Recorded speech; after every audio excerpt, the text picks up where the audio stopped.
자, 요번에 이제 시작할 것은 갈색책 관련된 내용인데, 갈색책은 역사교육과 역사인식이라는 그 내용이 책이거든요. 자, 그러면 한번 제가 한번 보여드릴게요. 어떤 책인지.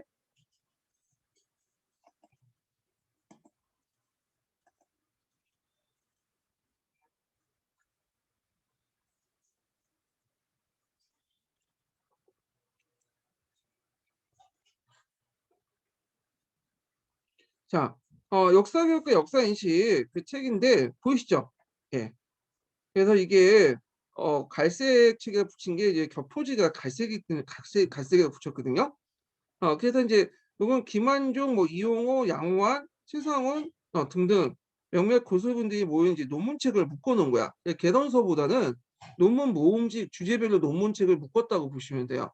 그래서 예전에는 이 갈색책 내용이 그렇게 별로 안 나왔어요. 근데 최근에는 좀 나오더라고요, 이 갈색책 부분이. 그래가지고 이 부분을 좀 약간 심도 있게 좀 제가 강독해 드릴게요. 예전에는 그냥 대충 중요한 부분만 해서 하긴 했는데 기초를 좀 분석을 해보니까 이 부분에서 좀 약간 많이 나오기 때문에 역사교육과 역사인식 관련된 내용 중에 어, 중요한 부분을 하면서도 이제 심도 있게 좀 할게요. 물론 그 남색책하고 녹색책처럼 이렇게 다 훑어보는 것보다는 그냥 발췌독 중심이지만 예전보다는 좀 심도 있게 강독을 진행을 하겠습니다. 자, 그러면 이제 잠깐 이제 목차를 볼게요.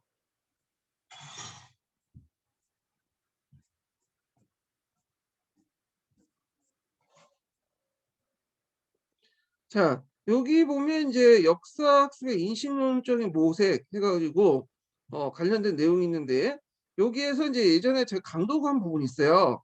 역사학과 관련된 내용이죠. 01년 기출문제 나왔던 거죠. 21년 기출문제. 21년도 기출문제 나왔던 부분이고요. 자, 그 다음에 역사적 사고의 하위 범죄도 제가 한번 강독을 했죠. 이게 이제 08년도에 기출문제 나왔던 것이에요. 그래서 요거는 뭐 남색책도 연결돼 있어요. 남색책도 있어요. 근데 여기에서 이제 이건 논문책이다 보니까 요 내용이 좀 더 자세해요. 하위 범주 내용이. 그래서 이제 이렇게 있고, 자, 그 다음에 이제 최근에 부각된 부분이 역사 교사의 인지적 특성이 역사 수업에 미친 영향이야. 요 단원인데, 요 단원은 좀 약간 최근에 나왔어요. 어, 여기 보면 이제 20년 기출문제 있죠. 20년 기출문제. 20년 기출문제 보면 선교사에 관련된 기출문제가 있어요. 그래서 선교사 관련돼 갖고 수업 설계가 나오고 요 관련된 내용에서 요 문제를 방향을 가지고 냈죠. 요걸. 네. 그래서 이게 추론형 문제이지만 요 단원을 좀 읽으면 키워드를 몇 개 찾을 수가 있어. 그래서 요게 이제 있고 그다음에 객관식 기출에서도 한두 번 요 관련된 내용이 언급돼 있어요. 요 단원과 관련돼서. 그래서 이제 여기 보면 이제 인지적 특성 구성 요소. 그러니까 이제 이거는 역사 교사 인지적 특성이에요. 그래서 이제 보통 크게 세 개로 나눴죠. 역사 교과에 대한 지식, 역사 교육과 학습에 대한 이해. 특히 이제 제일 중요한 게 역사 교육과 관련된 내용이죠. 자, 그럼 인지적 구성이 어디에 영향을 미치냐면 역사 수업 내용 및 그 재구성에 영향을 미쳐요. 교사의 인지적 특성이. 그래서 여기에서 역사 수업 내용의 재구성 미치는 영향인데 여기 키워드는 딱 제목에서 나오죠. 재구성이야. 이게 20년도 그 아까 선교사 관련된 내용에서 나와요. 교과서와 그다음에 교육과정, 그다음에 교사의 전문성에 대해서 물어볼 때 이 키워드가 재구성을 답변하셔야 돼. 이거는. 그래서 이제 재구성 미친 영향 여기 있고 그리고 이제 인지의 특성이 또 어디에도 영향을 미치냐면 역사 수업의 교수학습 활동에도 미친 영향이 있어요. 물론 이제 요거는 교사의 어떤 인지적 특성도 있지만 여기 플러스 뭐가 추가되냐면 학생 측면에서 추가돼요. 학생에 대한 이해, 학생의 이해 측면에서도 플러스 돼요. 예. 그렇지만 여기에서 이제 이 장의 이제 주요 내용은 그냥 교사의 인지적 특성이 어떤 구성 요소로 되어 있고 그것이 역사 수업의 내용의 재구성과 역사 수업의 교수 학습 활동에 미친 영향이 뭔가 이런 것들이. 그리고 역사 수업의 교수 학습 활동은 여기에 이제 학생의 이해 측면에서 더 내용이 더 추가돼 있고요. 예. 그리고 관련된 또 사례 연구들이 있어요. 그래서 거기 중간중간에 사례 연구들이 쭉 있는데 여기까지 뭐 시험 문제에 나오기는 좀 그렇긴 하는데 외국 사례 몇 개가 있어 갖고 그거 관련돼서 좀 약간 강독하고 이제 진행이 될게요. 그다음에 비판적 읽기와 역사 쓰기. 여기도 그 시험 문제 나오죠. 한 두세 번 나왔나? 기출에? 최근에는 18년도인가 19년도에 한번 나왔어요. 제가 정확한 기억을 못 하는데 최근에 나온 게 18년인가 19년에 자, 비판적 역사 읽기와 쓰기를 할 때 뭐 교사가 어떤 식으로 양성을 할 것인가, 육성을 할 것인가, 교수 학습 방법 이런 거 관련된 나온데 자, 그래서 이제 여기 보면 이제 비판적 역사 읽기와 쓰기 원리, 비판적 역사 읽기와 학습 방안 이렇게 해서 이제 그 관련된 교사의 역할과 관련된 이론들을 소개하고 있고요. 그 다음에 여기 국사교재와 비판적 읽기와 쓰기 관련돼서 요거는 뭐가 관련돼 나왔냐면 09년에 객관식 기출 문제고요. 이게 객관식 기출 문제. 09년에 기출 문제에 나왔던 거야. 그래서 이제 여기 내용을 보면 사료 테스트가 있고 테스트 종류가 나와요. 교과서를 중심한 설명형 테스트가 있어요. 교과서에서 많이 보이는 테스트죠. 그 다음에 저자들 드러내지 않는 테스트가 있어요. 저자를 드러내는 테스트가 있거든요. 예. 자, 그래서 사료 테스트, 그다음 설명형 테스트, 그다음 저자를 드러내는 테스트. 이건 이제 내러티브 테스트라고 보시면 돼요. 문맥상 이게 내러티브 테스트거든요. 요거에 대한 특징이 예전에 한번 문제 물어봤어요. 특징이. 그래갖고 사료를 중심에 갖고 사료 테스트, 그 다음에 설명형 테스트, 저자의 가 드러난 테스트 뭐 등등 해갖고 요 내용들이 나왔는데 요것들의 특징, 뭐 장점, 단점 이런 것들이 나왔으니까 요걸 중심으로 좀 보시면 되고 요거는 제가 나중에 들어가기 전에 관련된 내용을 한번 개괄적으로 좀 살펴본 다음에 들어갈 거예요. 왜냐면 이게 논문책이기 때문에 이게 읽다 보면 왔다 갔다 해. 그래서 이게 막 갑자기 A라는 논점이 갔다가 갑자기 B가 넘어가고 C도 넘어가고 아까 그러거든요. 좀 체계적이지 못해요. 그래서 좀 약간 체계를 잡는 방향에서 선행 조직자 같은 것들에서 이제 내용을 제시해갖고 이걸 먼저 개념을 파악하고 나서 그 다음에 넘어가는 방식으로 할게요. 이 부분은요. 예. 그 다음에 이제 역사적 내러티브가 있는데 이것도 진짜 되게 중요한 장면이죠.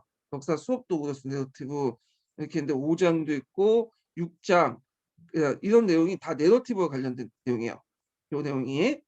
그래서 내러티브는 한동안 안 나왔다가 최근에 이제 또 부각이 돼서 2년 전에 한번 나왔죠. 19년도인가요? 내러티브 장점, 문제점 이렇게 쓰는 거. 그래서 내러티브가 나올 가능성이 많은데 내러티브 내용은 파란 책하고 남색 책만 봐도 솔직히 다 커버가 돼요. 이 내러티브는. 예. 다만 이제 갈색 책에서 이제 예전에 나왔던 게 뭐냐면 그 문학적 내러티브하고 역사적 내러티브 차이를 물어본 게 있어요.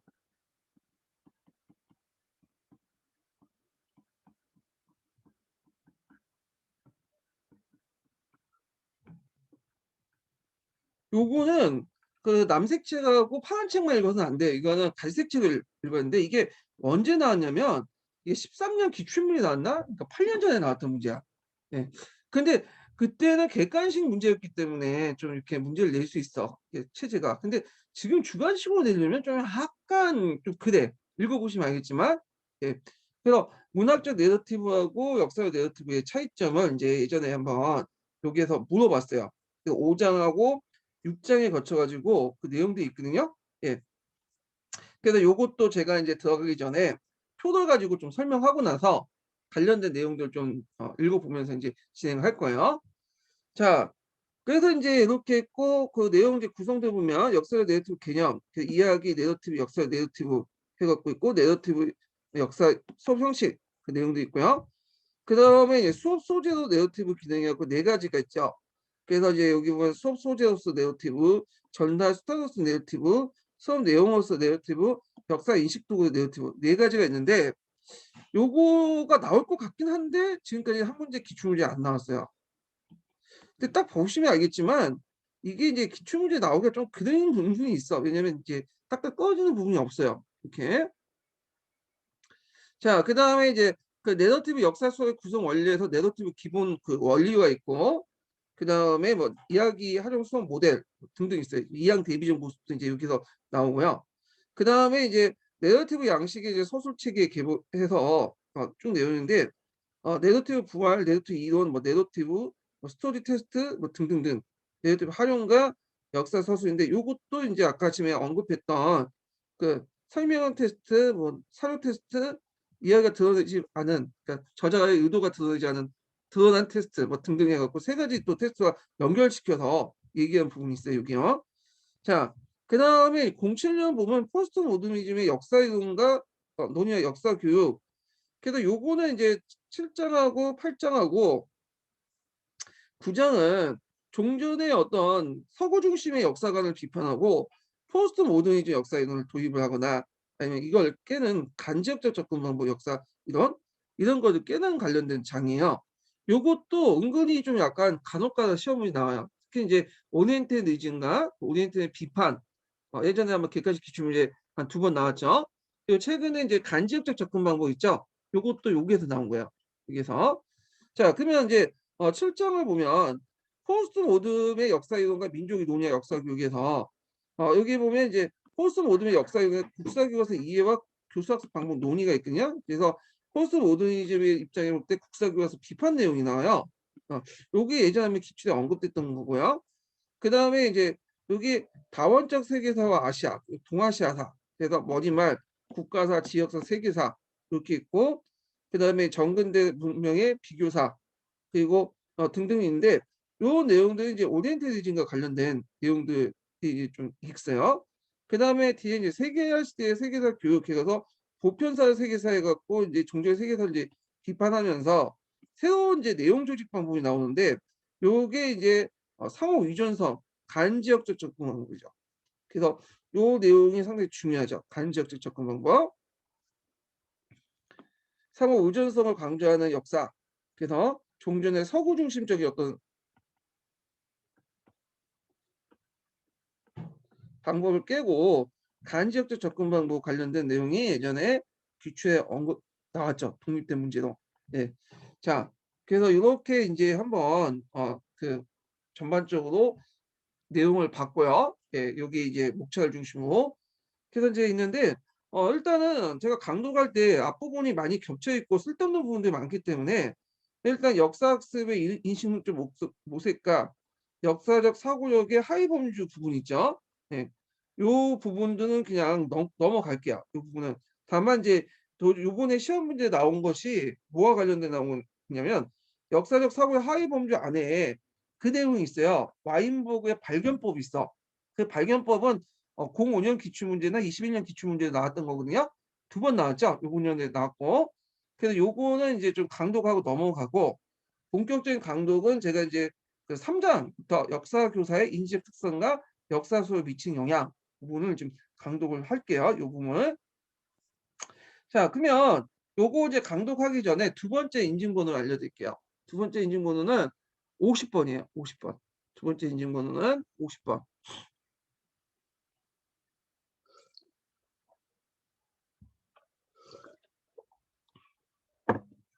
자, 그러면 이제 몇 페이지 펴보시냐면 일단 2장에 관련된 내용 중 역사 사고력의 하위범주는 전에 남색책 강독할 때 같이 읽었고, 66페이지 펴보세요. 66페이지. 자, 66페이지 넘어가겠습니다.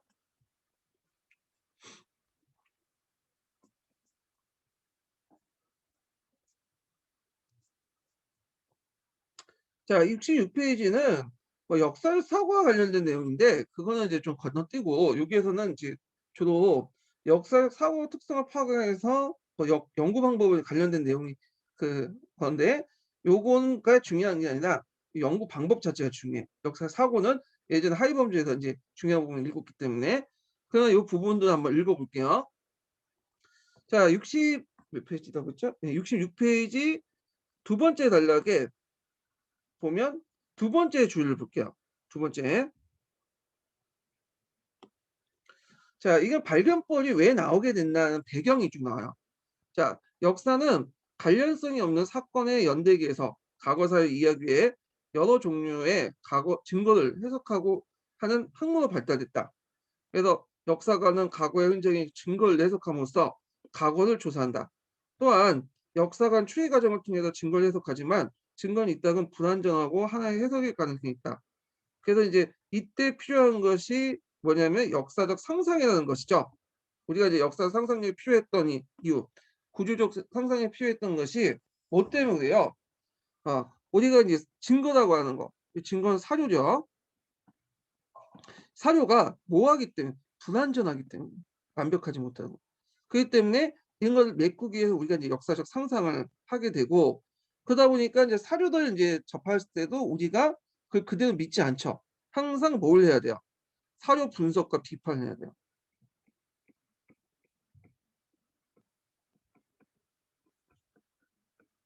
사료 비판과 분석을 진행을 한다.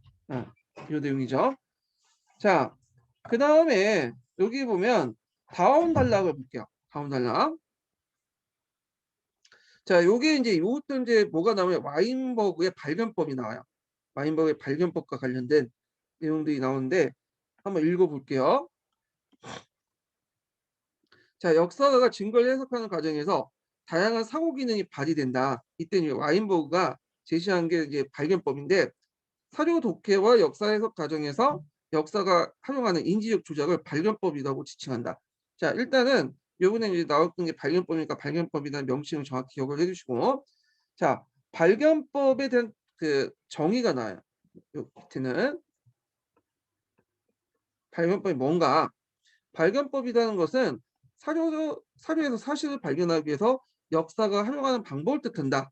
그래서 발견법 정의가 나오고, 자, 이때 이제 와인버그가 네 가지, 그러니까 역사가 문헌을 읽을 때 활용하는 발견법 네 가지를 제시하는데, 이 명칭 자체가 하나하나 중요해. 다 외워두세요. 학증, 맥락학, 그다음 출처 확인, 그다음 부재 증거의 고려. 이렇게 네 가지가 있죠. 이거 꼭 외워두세요. 특히 이제 예전에 부재 증거 고려는 공원형 기출문제에 나왔어요. 그리고 21년 기출문제도 그와 관련된 내용이 나왔죠. 출처 확인과 함께. 자, 그러면 이제 먼저 볼 게 학증인데, 학증.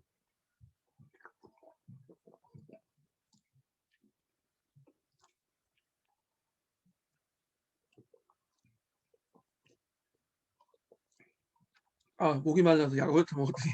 예. 자, 학증을 보면, 자, 학증이라는 게 정의가 나오죠.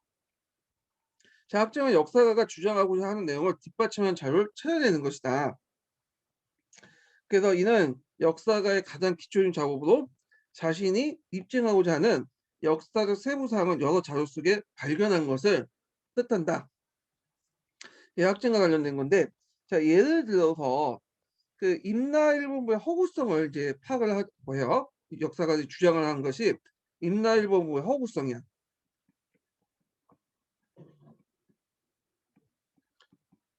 그러면 임나일본부의 허구성을 뒷받침할 수 있는 자료가 필요하죠. 그래서 자료 찾아서 이제 했더니 이제 거기에 그 칠지도 관련된 내용과 그 다음에 강개토 대왕의 십류일주 기사 있죠. 그러니까 일본 애들이 이걸 가지고 이제 뭐냐면 임나일본부를 입증하잖아요. 이걸 찾아서 여기에 있는 세부 사항을 여러 자료에 발견하는 거야. 자신의 입증을 하고자. 그래서 칠지도들과 강개토 대왕 십류일주 기사를 재해석하는 거죠. 일본 측 입장에서 해석하는 게 아니라. 그래서 이걸 자료를 찾아서 재해석해서 입증하는 거야. 자기 주장을. 그래서 임나일본부의 허구성을 이렇게 이제 논박하는 자료를 이제 찾아서 해석하는 과정 이렇게 좀 보시면 되고요. 두 번째로는 맥락화인데 맥락화. 자, 맥락화는 사료를 이용해서 역사적 사건을 재구성하는 할 때 그 사건은 언제 일어났는지와 어디에서 일어났는지 집중적인 것을 말한다. 여기에 키워드는 재구성. 이 재구성이 되게 중요해요. 생각 안 나시면 재구성 쓰시면 될 것 같아요. 재구성. 그 20년 기출문제도 그 재구성이라는 것이 키워드였거든요. 예, 뒤에 좀 설명하겠지만, 자, 여기에서 나가는 것이 이제 맥락할 개념의 정의를 얘기하고요. 그래서 이제 역사적 사실을 재구성할 때 이 사건이 언제 일어났는지, 그래서 어디서 일어났는지 요걸 하죠. 그래서 언제 어디서 요 내용과 관련된 설명이 있어요. 언제란 사건의 연대기적 개연성에 두는으로써 사건이 언제 일어났는가, 그리고 사건 전에 무엇이 나타나는가, 사건이 얼마나 걸렸는가, 발생과 목격자 기록사의 시간이 얼마인가를 착안한 것을 뜻한다. 그 다음에 어디서는 맥락학을 구성하는 두 번째 요소는 어디서는 자, 구체적인 공간에서 사건을 두는으로써 사건의 상황과 질이, 날씨, 기후, 경과 등의 특별한 조건을 결정한 걸 말한다. 자, 그래서 이제 여기 언제나 어디서와 관련된 내용을 이제 얘기를 했어요. 여기 내용이. 그래서 이제 그 밑에 부분은 이걸 이용한 역사가 역할, 이걸 통해서 어떤 걸 이제 뭐냐면 어떤 역할을 하는가, 맥락화 과정에서. 자, 그래서 역사가는 증언의 질을 의심하고, 그러니까 모든 것들의 이제 내용들, 역사적 사유의 내용을 믿을 수가 없죠. 또 어떤 경우에는 전체 설명의 진실성을 의심함으로써 사실을 밝혀낼 수 있다. 예. 그래서 나름대로 이제 증언의 질을 의심하고 전체 설명의 어떤 진실성을 밝히는 그 과정을 이제 해야 된다는 거죠. 자, 이와 관련된 이제 예를 한번 좀 들게요. 예를. 자, 여기 이제 얘를 이제 보면 4세기 후반에 일본은 여러 소국 각축정을 벌이고 있었고, 천을 구하기 위해서 가야와 백제의 용병을 파견했다. 그리고 이제 한반도 남쪽은 경영할 만한 통일 국가가 출현되지 않았다. 뭐 이런 식으로 이제 뭐냐면 예를 들 수 있죠. 이때 이제 4세기 후반에서 일본이 여러 국가의 각축정을 벌였고 있는데 4세기 후반은 언제 속할까요? 요거는 예를 드는 거야. 예를 들면 언제 속하겠죠. 언제. 자, 그리고 이제 상황적 배경. 요거 사건의 상황과 지리, 뭐 날씨, 기후, 경과, 뭐 특근. 근데 요 사건의 상황을 이제 설명해서 어디서와 관련된 건데 아까처럼 이제 일본은 여러 소국들로 각축정을 벌였다는 거. 그 다음에 이제 천을 구입할 필요가 있었다는 거. 그래서 용병을 파견했다는 거. 요런 것은 어디서에 속하겠죠. 어디서는 개념에. 자, 그래서 이런 걸 통해서 그 사실의 어떤 그 당시 그 임나일본부가 그 왜곡됐던 사항에 대한 맥락화를 시키는 거야. 어떤 식으로 맥락화되는가. 예. 자, 그래서 세 번째가 그냥 출처확인이야. 출처확인은 많이 들어봤죠. 어디에? 어디에서 봤죠? 예, 드레이크의 그 역사가 그 생각하기에 들어가 있죠. 드레이크의 역사적 생각하기. 거기 이제 드레이크 이론하고 와인버그 이론이 좀 비슷비슷해. 명칭이나 내용이 좀 비슷한 것이 많죠. 그건 뭐냐면 드레이크 이론이 와인버그의 어떤 발견법에 영향을 받아서 그래요. 그래서 이걸 역사적 생각하기, 사고 습관 이런 거에 연결시켜서 이론을 만들었던 거죠. 자, 그러면 이제 드레이크 내용을 보면 출처를 보면 이거는 이제 와인버그 출처를 보면 드레이크 내용과 비슷해요. 자, 여기에서 여기까지가 이제 그 출처의 정의죠. 자, 역사가 사료를 읽을 때 출처를 먼저 살피고 사료 내용을 해석할 때 출처를 항상 염두에 둔다는 뜻이에요. 그래갖고 여기에서 이제 보면 역사의 역할들이 나오는데 여기서부터 해서 여기까지 역사가 역할이 나와요. 자, 그래서 역사가에게 출처하기는 사료를 활용하기 첫 단계이다. 역사가는 문헌의 저작 장소, 그다음에 저작 날짜를 알므로써 문헌 내용과 관점, 저자의 의도와 목적, 저자의 선입견과 편견, 문헌의 신뢰성, 정확성에 대한 판단을 내릴 수 있다. 그래서 예전에 이제 요거는 관련된 거는 아니지만 그 드레이크의 출처 확인에서도 그와 관련된 내용이 있죠. 조선사 관련된 내용이 나왔잖아요. 그래서 요걸 이제 앞에서 예문과 연관시켜서 보면 자, 우리가 이제 임날본부의 왜곡이 바탕이 됐던 게 뭐냐면 일본서기죠. 일본서기. 자, 그러면 일본서기는 왜 뭐냐면 작성했을까요? 그 의도를 파악해야 되겠죠. 그래서 뭐 백제가 일본 항시에 영향을 미친 것을 서술을 의도적으로 피하기 위해서 백제가 한 일을 마치 일본이 한 것처럼 이렇게 서술했다. 이런 것들은 이제 철저 확인이 될 수 있겠죠. 일본 서기의 어떤 이제 의도, 목적 이런 것들을 파악을 할 수 있잖아요. 출처 확인을 통해서. 자, 그다음에 이제 시험 문제 나온 것이 부재 증거의 고려인데 요거 외워 두셔야지. 이름을 정확히 기억을 해 두세요. 자, 이게 뭐냐면 여기 우리도 인간이고 과거인도 이제 과거 사람도 인간이잖아요. 인간들은 자기에게 유리하게만 말하는 것을 말이라고 하죠. 자기가 불리한 걸 숨기고, 그러니까 사실 자체를 거짓말한 것도 있지만 아예 얘기를 안 하고 숨기는 게 있어. 그리고 의도적으로 왜곡시킨 것도 있고요. 자, 그러니까 그것을 찾아내는 거야. 그래서 이제 우리가 설령 홈즈라고 이제 유명한 탐정 소설 있죠. 거기 나온 주인공처럼 그런 숨기려고 하는 것을 찾아내는 거. 이걸 부재 증거 고리라고 하고, 이걸 이제 뭐냐면 셜록 홈스의 발견법이라고 해요. 별칭으로써. 그래서 숨기려고 했던 것을 어떻게든 찾아내려고 했던 것을 셜록 홈스의 발견법. 이렇게 이제 보시면 되겠죠.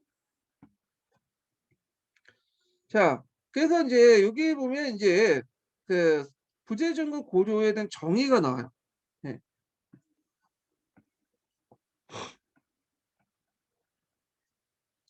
자, 부재 증거 고려의 정의는 역사가가 문헌 증거를 고쳐할 때 저자가 의도적으로 빼뜨는 부분을 고려한 것을 뜻한다. 숨기려고 했던 것을. 자, 그래서 이제 문헌 정보를 고쳐달라고 할 때 미숙한 조건을 피할 수 있다.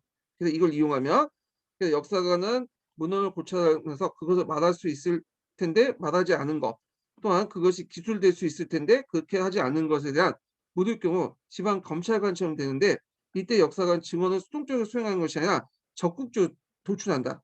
그러니까 그 의미를 그대로 받아들이는 게 아니라 비판적으로 해석하는 거죠. 비판적 분석을 하는 거죠. 그래서 비판적 분석을 통해서 그 당시 숨기려고 했던 거, 저자가 숨기려고 했던 걸 끄집어내는 거야. 의도를 그런 것들을 밝히고. 자, 대표적인 게 이제 이런 것도 있죠. 예를 들어서 이제 우리가 일본서기에 보면, 이것도 일본서기의 영역에 대해서 이제 볼 수가 있는데, 자, 일본서기에 보면 그런 게 있어요. 자, 그 친미다라라는 게 있어요. 친미다래. 그래서 초고왕, 근초고왕이 신공화국의 명령을 받고 친미다래를 공격했다는 내용이 있어요. 이게 이제 크게 왜곡됐는데, 왜냐 근초고왕이 지금 했던 일을 마치 신공화국이 했던 것처럼 이렇게 왜곡시킨 거예요. 그 내용이. 근데 그것은 이제 일본서기에서 이제 왜곡된 내용인지 알 수 있는 게, 그 당시 친미다를 얘기할 때 뭐라고 얘기하냐면 남만 친미다래. 그래서 남만 친미다래를 정벌하고 그냥 신공화국가 근초하고 명령을 내렸다. 이런 내용이 있어.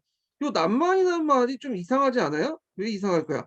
일단 일본의 입장으로 볼 때는 남만이라는 말을 쓰면 안 되죠. 영산강 유역일 때는 뭐라고 해야 돼요? 북저라는 말을 써야 돼요. 북저. 일본에서는 이제 영산강 유역이 북쪽에 있잖아요.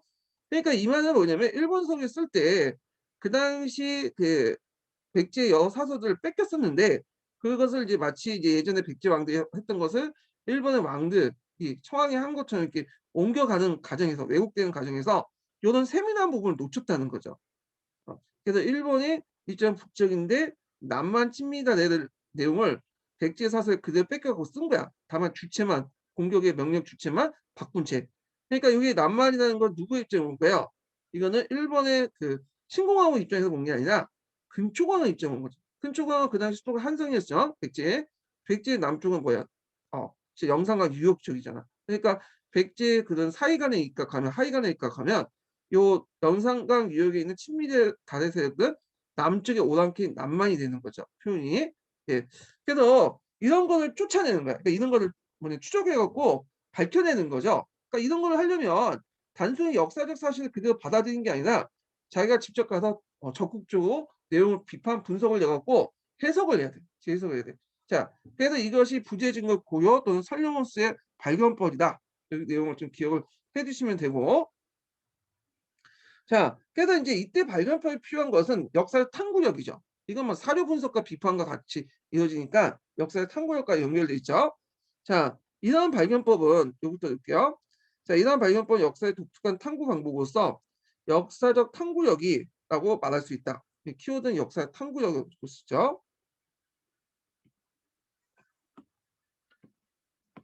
자, 그래서 이제 쭉 읽어보면 이러한 여기에 드러난 역사 사고의 특성은 비판적 사고, 그다음에 맥락적 파악, 상상력 발휘, 판단력 중시가 있다. 그래서 이제 요게 이제 발견법에서 이제 역사가가 해야 할 일들이 쭉 나와요. 여기서부터 여기까지가 전반적인 이 발견법을 통해서 역사가가 해야 할 일들, 네, 그리고 어떤 것에는 뭐 어떤 그 역사 사고가 필요한가, 요런 것들이 이제 필요한 역사적 사고죠. 이런 것들이 이제 나오거든요. 한번 볼게요. 첫 번째 보면, 자, 역사가는 사료를 접했을 때 먼저 사료의 신뢰성 확인하고 의심하는 사료 비판을 한다. 모든 사료를 믿을 수 있는 것이 아니다. 사료에는 착오가 있을 수 있고 거짓이 있을 수 있다. 그 개인적인 예증이 있을 수 있고 지방이나 민족적 편견이 있을 수 있다. 자, 그래서 역사관 사료 비판을 통해서 이와 같은 사실을 발견해야 된다. 예, 여기 이제 있고, 자, 그다음 두 번째 그 발견법을 통해서 역사의 역할을 보면, 자, 사료의 작성 시기를 확인하고 저자가 처한 위치를 고려해 시간과 공간 속에서 상황을 파악한다. 요걸 이제 뭐죠? 맥락화라고 하죠. 맥락화. 그리고 이제 사료의 작성 시기 확인 같은 경우에는 요 앞부분에 했던 이제 학증 같은 거 있죠? 학증 부분. 뭐 출처 확인. 예, 출처 확인 맞겠네요. 그래서 이제 출처 확인 같은 경우에 이런 것도 이제 들어갈 수 있겠죠? 자, 요 과정에서 이제 사고는 비판적 사고와 맥락적 파악 및 역사적 판단력이다. 자, 그래서 이제 요때 이제 비판적 사고와 맥락적 파악, 그다음에 역사적 판단력, 이런 것들이 이제 뭐냐면 필요하다는 거죠.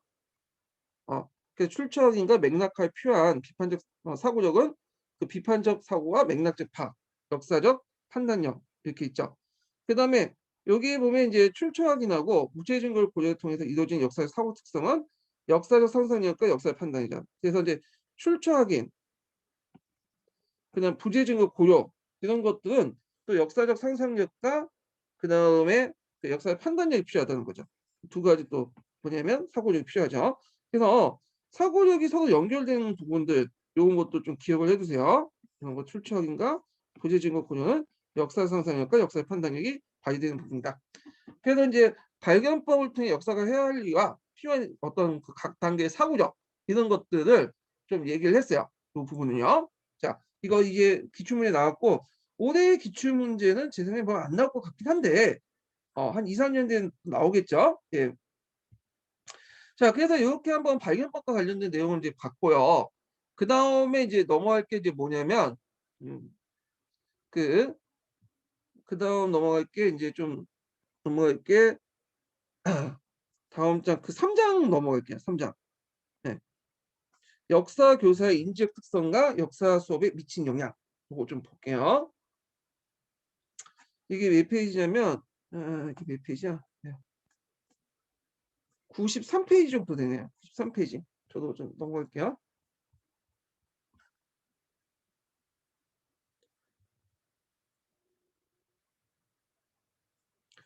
자, 그래서 이제 김한종 교수님이 쓰신 건데 머릿말부터 좀 볼게요.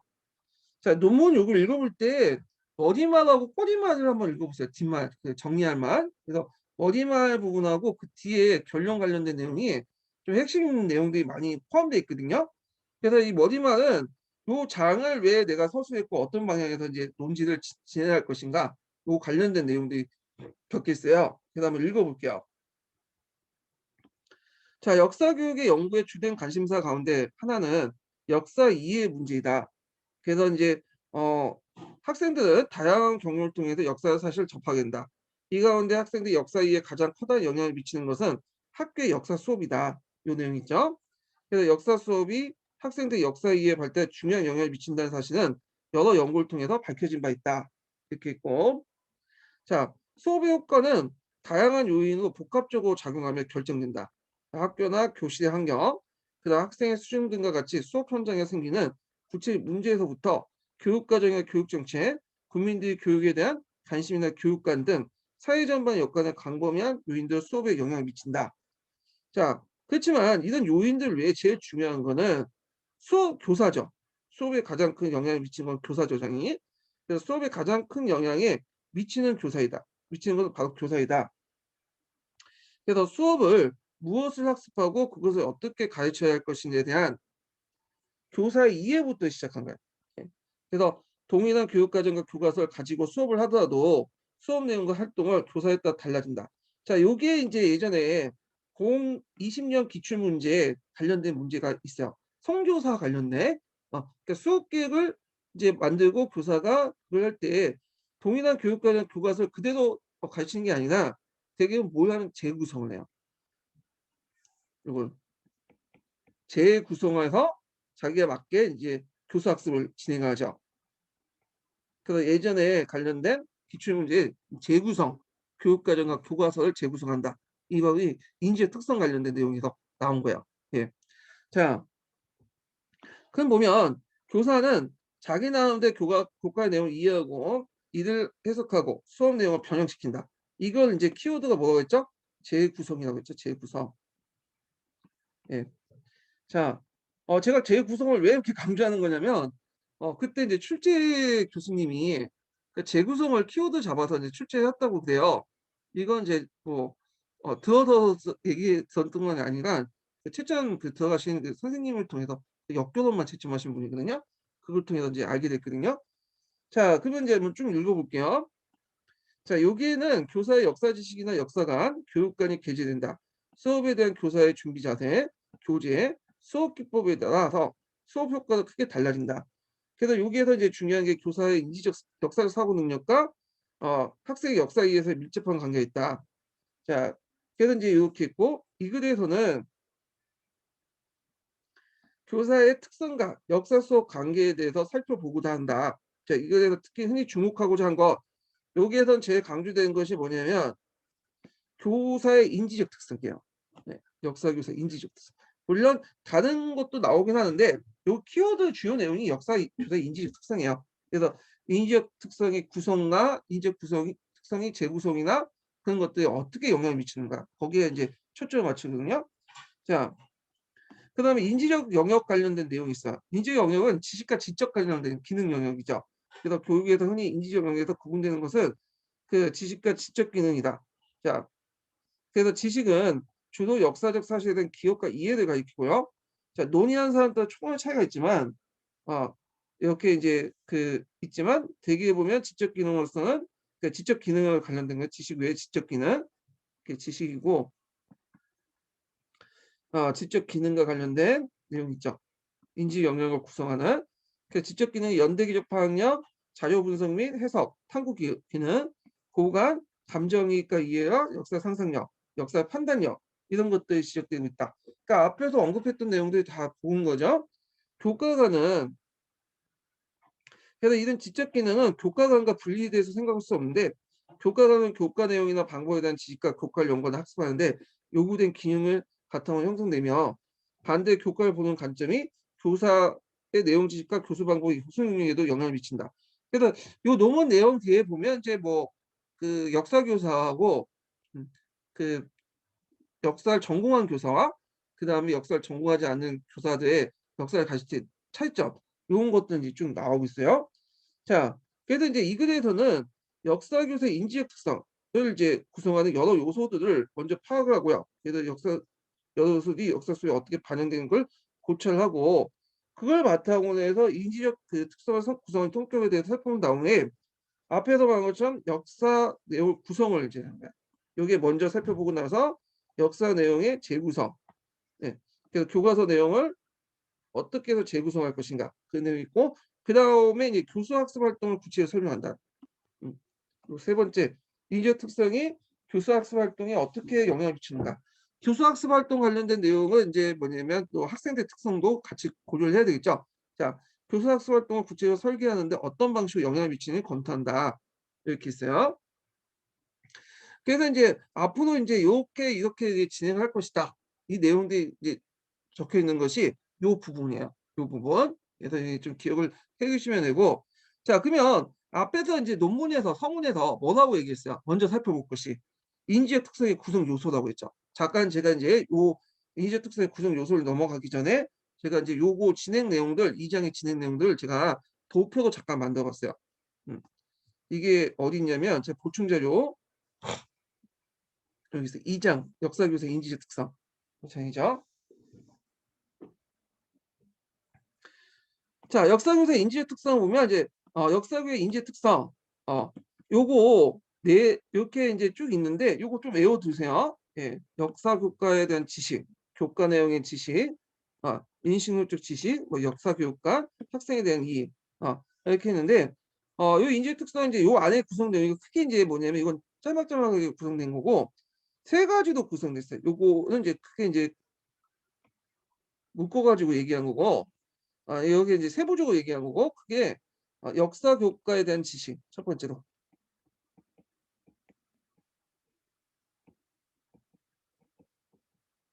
그다음에 두 번째가 역사 교육관. 역사 교육관은 되게 그 안에 되게 또 많아요. 구성 요소가. 그다음에 세 번째가 학생에 대한 이해야. 큰 세 개의 카탈로그가 이거 세 개로 구성돼 있어요. 요거 안개 두세요. 예전에 기출에 언급됐어서 예전에 그 객관식 기출에. 네. 그래서 요거 좀 기억을 해 두시고요. 자, 그다음에 이제 이 역사 교사의 인지의 특성이 어디에 영향을 미치겠어요? 아까 내처럼 역사 수업 내용 재구성에 영향을 미치고요. 교과서 수업 내용이나 뭐 교재 선택 등등에 영향을 미치고 그다음에 역사 수업의 교수 학습 활동에 영향을 미치죠. 내용 재구성과 뭐 교수 학습 활동. 여기는 이제 교사의 인지적 특성뿐만 아니라 여기는 학생에 대한 이해도 이제 포함되어 있어요. 그리고 요거에 대한 이제 사례 연구들이 되게 많다고 했죠. 그중에 이제 대표적인 게 뭐냐면 이건 데이비스 실험이 있어요. 예.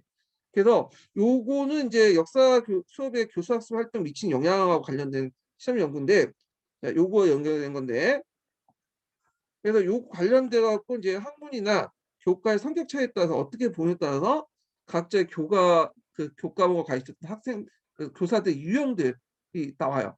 예. 요거는 제가 이제 좀 이따가 강독할 때 좀 자세히 설명을 할게요. 자, 그러면 다시 이제 갈색체로 넘어가는데 앞에서 이제 인지의 특성을 이제 크게 세 분야로 나눴다 했죠. 역사 교과에 대한 지식, 그다음에 역사 교과, 학생에 대한 이해. 이렇게 이제 세 가지 부분으로 나누고 그 안에 이제 또 여러 요소도 있어요. 예. 그 내용도 있는데 지금 한 50분 되거든요. 그래서 요거 읽는데 이제 두 번째, 세 번째 타입에서 읽을게요. 요 부분은. 예. 자, 잠깐 쉬었다 가겠습니다.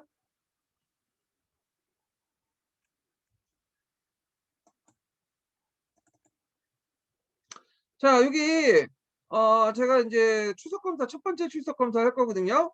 예, 첫 번째 출석 검사 진행할게요. 아이고 이거 이게 요쪽인가? 네, 잠깐만요. 요걸 눌러야 되겠네.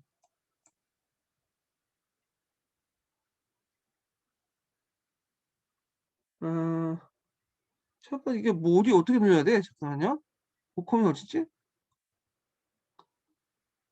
저 지금 나가시면 안 돼요. 지금 출석 검사를 해야 된다. 잠깐만요. 네, 여기 있대.